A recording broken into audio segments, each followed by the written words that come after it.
without substance, without character, without developing yourself, your skill set as a human, without growing internally, you will never grow externally.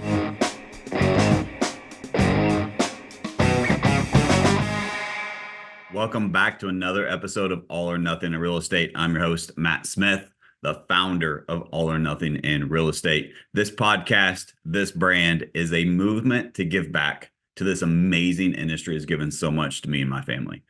So, guys, today I'm going to dive right in. I'm just going to go straight from the heart. I'm going to share some things that are very deep. There's a lot of substance here. I think one of the things that's on my heart right now that I want to share that's really been valuable both in my business, the people I run with, and the circles I run with the agents on my team, and just with the people that I'm coaching. And so I think it's my responsibility to bring substance, not theory, into this world. And so without further ado, I'm going to go into things that really move the needle.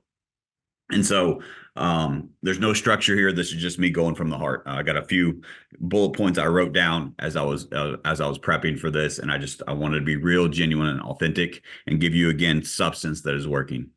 So I think a lot of times what happens is that we get stuck in the world of we need a process, and we need a perfect process, and we need to have the perfect plan, and we need to perfect this, and we need to we need to make sure that everything's perfect before we do anything different. And certainly processes, systems are important in your business, but they're not everything. Without substance, without character, without developing yourself, your skill set as a human, without growing internally, you will never grow externally.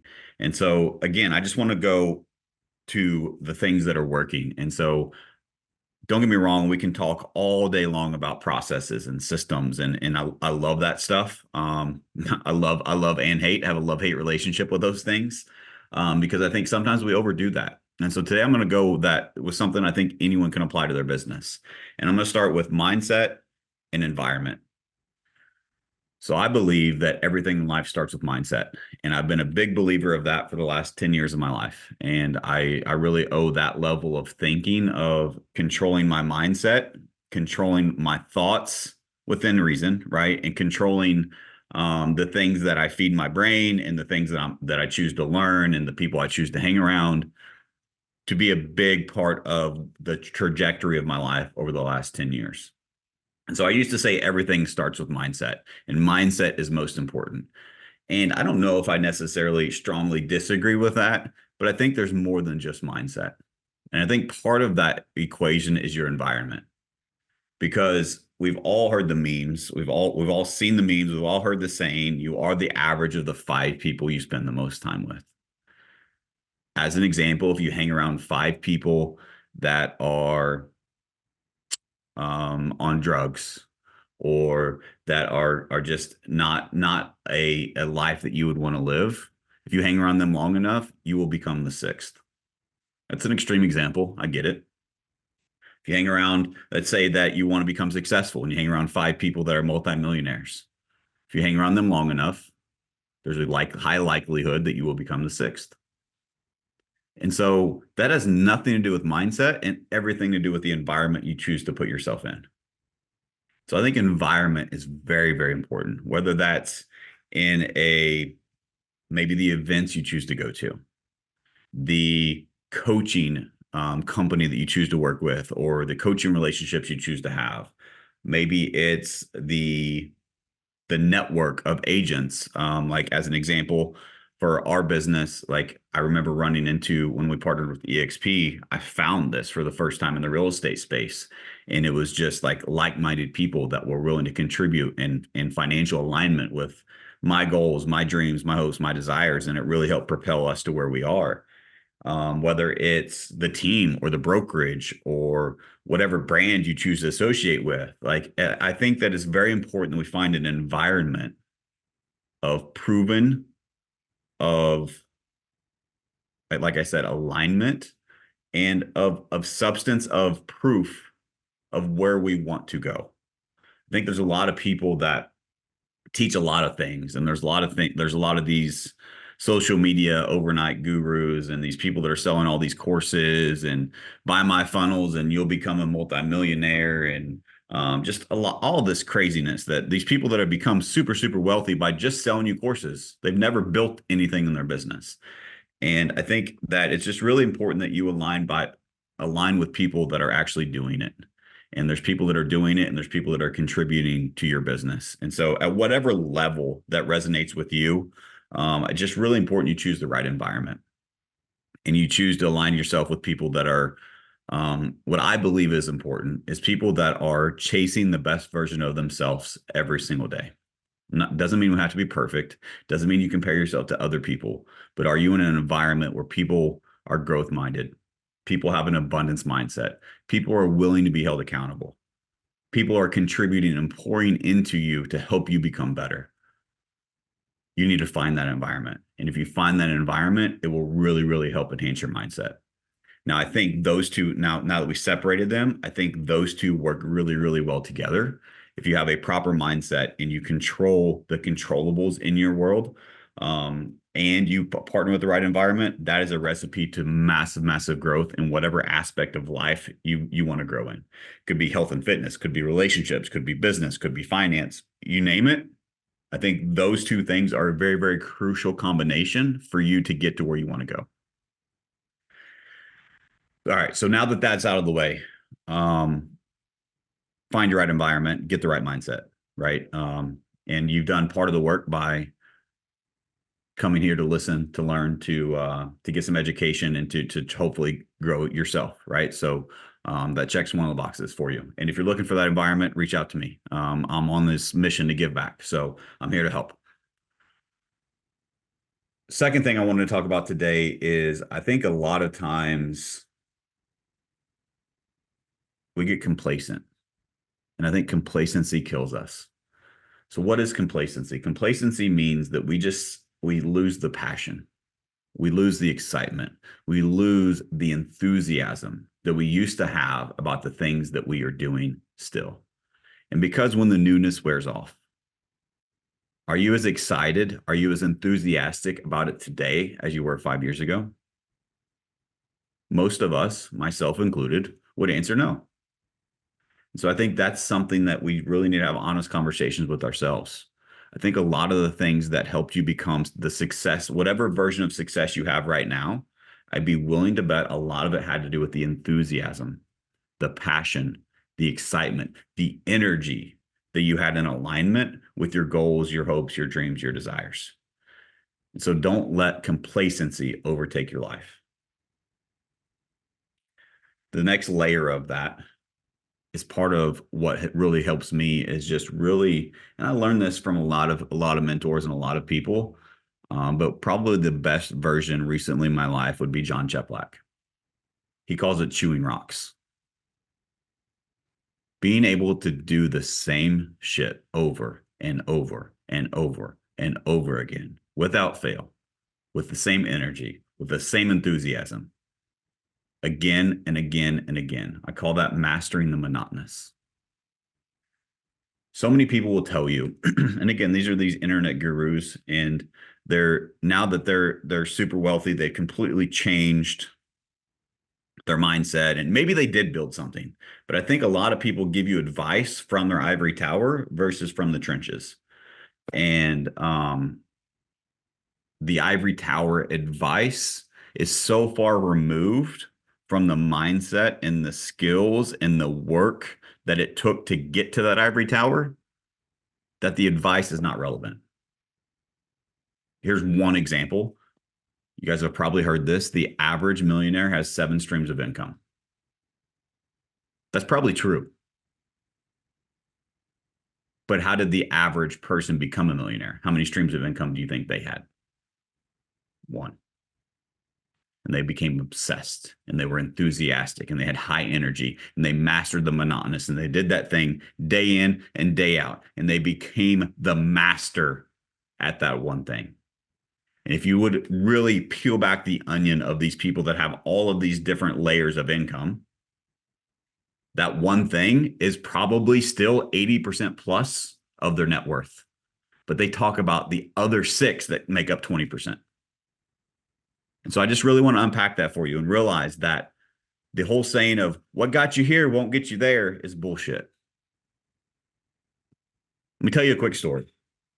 So I believe in creating wealth and things for my family, and so I really years ago uh, started talking with some financial advisors, and I finally found one that was in alignment with me, my goals, and he's doing really really well. And him and I just we were on the same wavelength, which is very important. But I remember a couple years ago, I had a little bit extra disposable income, didn't we all, in the COVID market, right? And I said, man, what do I need to do with this money? I said, I feel like I just need to do something different. Um, and I had a little bit of extra money and wanted to invest it in something. And so he was one of the options. And he said something I'll never forget. He said, that's a really good question. He said, well, it's a good place to be, number one. He said, but let me ask you something. Is what we've been doing, is it not been working for you? I'm like, no, it has. It's been working great. He said, awesome. So why would we do something different? Why would we do something different? If what we've been doing has been working and exceeding your expectations, why do we need to find something shiny and new? And it was just like a light bulb moment for me. And yes, that's true in investing, that's true in a lot of things. But if we unpack that principle to our business, to real estate specifically, how many of us get lost trying to find the next shiny object, trying to find that next magic lead source? And if you go back to the last 2 years of events, and you, if you guys know me at all, you know that I'm a lifelong learner and I'm a sponge, and I go to so many events. And if you've seen me at an event, I'm sitting front row and I'm taking as many, if not more, notes than anyone else. That's just who I am. I want to learn. I'm a sponge. And one of the things that's been a common theme, it's kind of lost its buzz now. But I remember, and it was so funny for like a year straight, every event that I was at said, you got to get back to the fundamentals. The fundamentals work. Get back to the basics.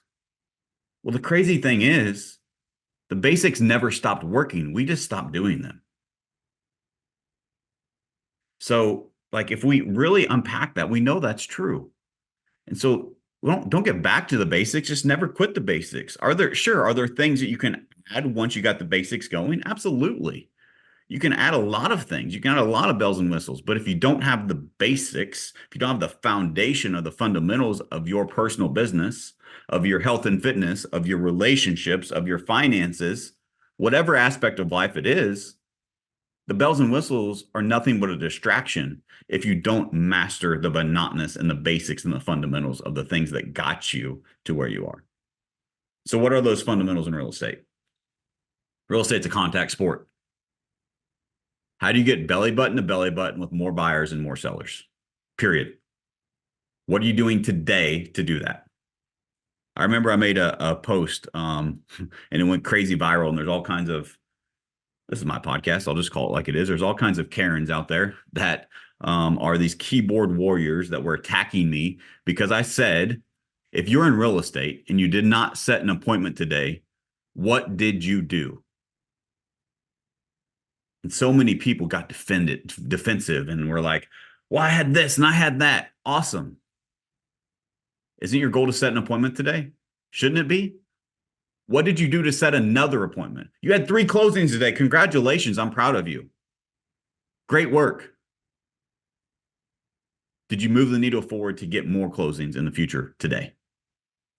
And I think like it's that simple. We have to do that first. And it's a contact sport. And it starts with conversations.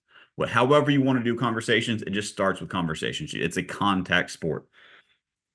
So master the monotonous. Quit trying to overthink it. We allow ourselves to overcomplicate it. This career has no ceilings. You can accomplish whatever you want to accomplish inside of real estate. Anything is possible. But somehow, we as real estate agents, and I'm putting me in this as well, find reasons and excuses that we tell ourselves, that we tell the people we're accountable to, on why we couldn't have more conversations. When we know that conversations over a period of time is what moves the needle. You can't have the result without the activity. It's the inputs equal outputs, to quote Alex Hormozy. You have to have the inputs, and you have to have the inputs consistently, and you have to have the inputs over a period of time, and you have to improve the inputs day after day after day after day, and learn from your mistakes and learn from the action that you took. And it's the compound effect of that over time that makes the outputs 10x. And so it's so important that we just step back to the basics, right? Master the monotonous. What is that one critical activity you need to do today to move the needle forward in your business? And if you're an agent and you're struggling with that, let me help you. Set an appointment today. I remember I had one rule when I started in real estate, and some of you know my story. If you don't, go back and listen to it. It was a very rough patch in my life, and I had my back was against the wall, and I had zero options. And go back to caveman mentality, right? Like I left the cave. I'm not coming home without food. My food was the appointment. And did I always come home with food? Nope. But more times than not, I set an appointment that day. And I did whatever it took to set an appointment. And if you adjust your mentality and you figure that out and you set an appointment every day, how can you not be successful? But how many of us really, if we were to unpack and we were to go back and watch our game film, if we had a GoPro on us, we went back and we rewatched the film of what we did yesterday, of what we have done on average over the past 30, 60, 90 days of our business. How much time per day have we been really proactive and tunnel vision trying to set one more appointment? How much? 30 minutes a day, 10 minutes a day, 0 minutes a day? Are we being proactive or are we being reactive? And it's so important that we just realize that and go back to the basics, right? Master those fundamentals. Your job is to get face to face with more buyers and sellers, period. Another thing I want to talk about is gratitude. So we talked about mindset, environment, complacency, mastering the monotonous, but also gratitude. And you may be thinking, how does that fit in this equation? I think it's crucial. I think some of the reasons we get complacent, some of the reasons that we get away from the monotonous, the things that we know got us here, the fundamentals, the basics, if you will, are because we don't live in gratitude. I think there's a lot of us that are on this journey of success that would, if we were honest with ourselves, we could live in more gratitude. There are so many things. I don't care where you are in your life right now. There are so many things in your life that you have today that were just a dream 5 years ago, that were just a dream 10 years ago. And we just forget that sometimes. And if you live in gratitude and you wake up extremely grateful for the things that you do have instead of focusing on things you don't have, it makes it way easier to not be complacent. It makes it way easier to keep doing the things that got you there. And that is the key that is moving the needle for a lot of people right now. A couple other notes that I have here is anything in your business, complexity kills, simplicity scales.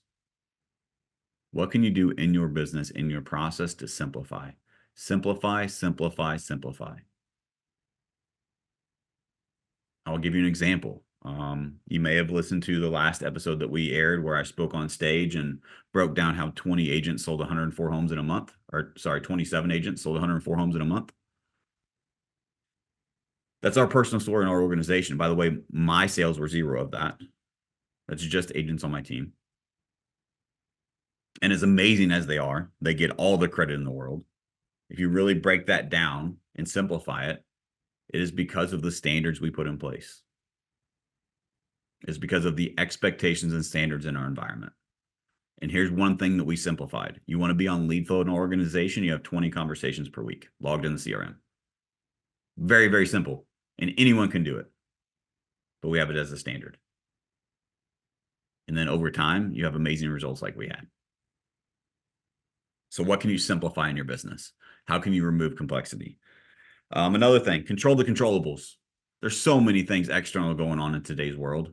especially in the real estate space. You've got interest rates, you've got inventory, you've got the NAR stuff. There's so many things that we can't control. I'm not saying being irresponsible with this, but I'm also saying if you can't control it, why don't you ignore it?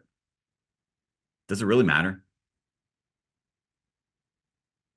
Here's what I think matters more.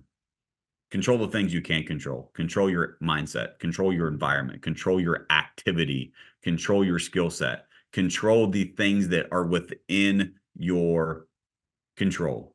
And when you master those and you do that over and over and over, the compound effect is just amazing. So control what you can control and don't let all of the noise outside of what you can control prevent you from doing what you know you need to do. After all of you listening want to win the year. But how many of you really unpacked how to win the year? Have you broken it down to how do you have a winning month? How do you have a winning week? How do you have a winning day? And what is the one thing, the three things, no more than five things? Go back and listen to my Power List episode if you want some more on that. I stole that from Andy Frisella. But let's break it down simplicity for this episode. What is the one thing you need to do today to move the needle forward in your business? Have you done it? Done or not done? Measured by the result. Not the what if, well, this thing happened and that thing happened. I don't care. Life happens. If that's the one thing you need to do today, that is the highest priority. Everything else takes a back seat. Go out and do it. And do it today. And do it again tomorrow. And do it again next week. And do it for 90 days in a row. And then you will start to feel some momentum. But you can't pick your head up for 90 days. Got to do that thing over and over and over and over again. So many of us got away from that. Consistency is greater than intensity. You need to have consistency in your business. Or how are you showing up on the days you don't feel like it? You got to show up. I'm not a believer of the job is won, whatever the stupid saying is about you just show up and you half the battle is won. You can't just show up. It's how you show up. To me, showing up is a given. You got to show up. But how are you showing up? With what intensity? And are you showing up with that same energy, let's go back to enthusiasm. Enthusiasm is a superpower. You want to be great at sales? You want to be great at leadership? Be enthusiastic. Your energy will transfer. So consistency is greater than intensity. What are you doing consistently day after day after day after day after day? And at the end of the day, just put one foot in front of the other. This business is not complicated. It is really, really simple, but we add complexity because we want it to be sexy. So just simplify it, master the monotonous, don't get complacent, control your mindset, look around at your environment and make sure your environment is a growth environment, an environment of proven, an environment that you want to be around, an environment that you're in alignment with. Live in gratitude, simplify what you can, and go out and dominate to make this year your best year ever. Thanks for listening, guys. I hope this was helpful. I'd love some feedback. I know this was a different kind of episode, so I'd love some feedback on this. Just shoot me a message, leave a review, whatever that looks like for you. I just love some feedback if this was valuable. Maybe I can do some more like this. But again, appreciate you guys. This show is growing like crazy. I get tons of comments and tons of messages, and I love it. It helps keep me going. So I appreciate you guys. I hope this was valuable. If you could do me a favor, share this with a friend that you think it'll help. And we'll see you guys next week.